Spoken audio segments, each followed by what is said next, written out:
Hey everyone, TrainGuy1969 here. Welcome back to the channel. In today's video, we're going to do something a little bit different as I'm featuring a number of gifts that my family gave me for this past Father's Day. The first thing you'll notice here is a plate that features a couple of SD40-2s as they enter the spiral tunnels in Kicking Horse Pass up in the Canadian Rockies. This particular set is from, as you can see, the Canadian Pacific Last Spike Centennial Collection, 1885 to 1985. And again, CP Rail Freight Train on the Field Hill in the 1980s. It's a beautiful looking plate. I do have a different plate. I'll have to feature it sometime in the future of a steam train. But this one is a more modern consist. Beautifully done, beautifully detailed, a great addition to my collection. I was quite surprised when my family gave this one to me. Now, along with this beautiful gift, my family also gave me something that's quite unique. As you can see, this is a decanter of some sort, not exactly sure what type it is, but if you look closely, you can see that it has 1885 etched onto it and a 440 steam locomotive from the era. And then when you turn it around, again, 1885, and there is the image of the last spike being driven into the Canadian Pacific Railway at Craigellachie up in the Canadian Rockies. Now, this in itself is unique, but if you see, they've attached it to what looks like a candy dish, and they've put some LEDs into it. So if you turn on the battery packs, the whole thing lights up. Very cool. And again, the other side. Just a really unique addition to my collection. But my family continued to surprise me. The next thing, though it's not something specifically railroad related, my daughter went to Quebec with her school last year as part of an exchange with her French immersion. And so she brought me back this wonderful shot glass. I do have a huge collection of shot glasses from all my travels around the world. So I had to showcase that one. On top of that, they gave me this Rapido hopper. So love the Rapido products, beautifully detailed. As you can see, even the walkways on top, everything is see-through like you would expect on the prototype.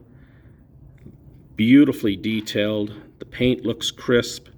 Metal wheels, metal couplers, all the different little details that you'd see on the actual prototype. Love that about Rapido. It'll be beautiful to see running. And along with that, the last thing that my family gave me was this Athearn ready to roll CP Rail F7A and F7B unit. These are DC, and what we're going to do is we're going to get them out of the package, set them up on the track with some freight cars, running them around, and show you how well they work. So we'll be back right away. And here we are with our F7A and F7B units attached to a small consist. Again, this is the Athearn ready to roll, which means it's not as detailed or as prototypical as, say, an Intermountain or definitely a Rapido. But these Athearn ready to rolls are a good model for just getting started in on railroading. The price is pretty good, and definitely they are reliable. We're going to get this one up and running. We'll get it around the track a couple times, then we'll bring it back in and take a closer look. So here we go.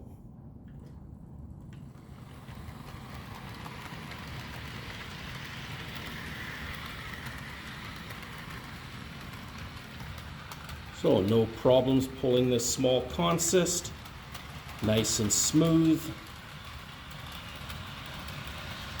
The only thing I don't like is the fact that the headlight is in the cab and not in the actual headlamp. I may have to make some adjustments to that to see if I can't get it to shine through a little better. But it's not having any problems pulling this small consist. In fact, I believe it could probably pull quite a few more cars. Nice and smooth. It's a good runner. We'll bring it around through one more time. You can see the Rapido car there.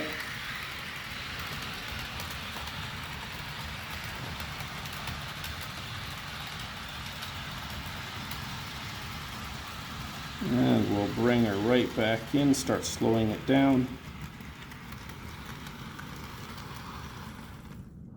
And there we have it. So again, the Intermountain ready to roll, the Athearn ready to roll. Locomotive, the A and B unit. Again, these F units often were used for freight and passenger service. If they were designated as an FP unit, that means that they were specifically for the passenger service. If they were an F unit like these ones, you'd probably need to have a steam generator attached in order to supply heat and whatnot to the passenger coaches. So my understanding is that these particular types of F units were more so used in freight. But either way, great looking locomotives, great addition to my collection. We'll get it up and running one more time. There we are. Well, I hope you enjoyed watching this video. Take care, have yourselves a wonderful rest of your day. Thanks so much for watching. And if you like what you see, please don't hesitate to subscribe. Take care.